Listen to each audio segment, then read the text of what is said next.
Hi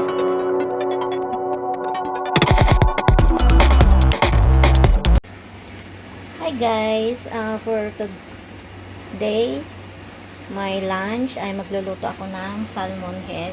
Ayan, salmon fish head. So, ayan guys, ang gagawin ko lang ay i-adobo ko siya. So, wala akong suka. Gusto ko sanang magpaksil pero walang suka. So, ayan guys, ang ating mga ingredients, bawang, sibuyas, at saka luya. At saka lalagyan ko siya ng ampalaya para mas masarap. And then, soy sauce, yung paminta natin, and the powder, nor powder. Ayan. So, ayan guys. Una, lalagay na natin yung fish head natin. Maliit lang tong nabili kong fish head guys. So, ayan.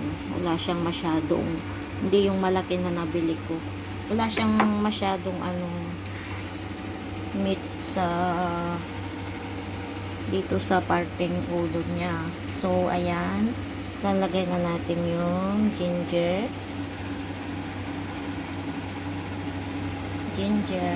And sibuyas.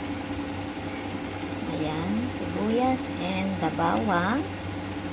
Tsaka, lalagyan na natin ng soy sauce.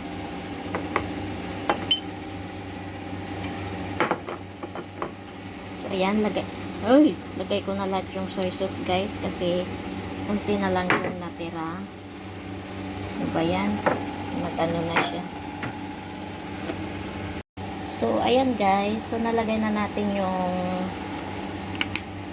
yung soy sauce. Add natin ng paminta.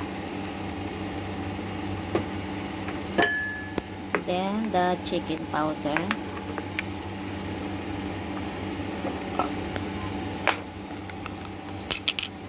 Masyadong magalaw yung kamay ko.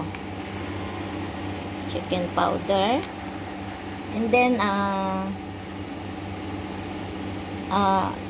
mag-add kayo ng tubig guys para hindi siya masyadong tuyo. So, ayan guys. Ganyan lang ang pagka-adobo ko sa salmon fish head. So, ilalagay ko na din siya yung ampalaya sa ibabaw. So, ayan.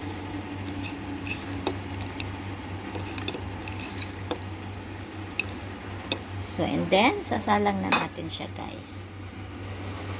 So, yun na, guys. Sasalang na natin yung salmon fish head natin. Adobong salmon fish head. So, ayan. Lutuin na natin, guys. Ayan. So, mamaya na lang, guys.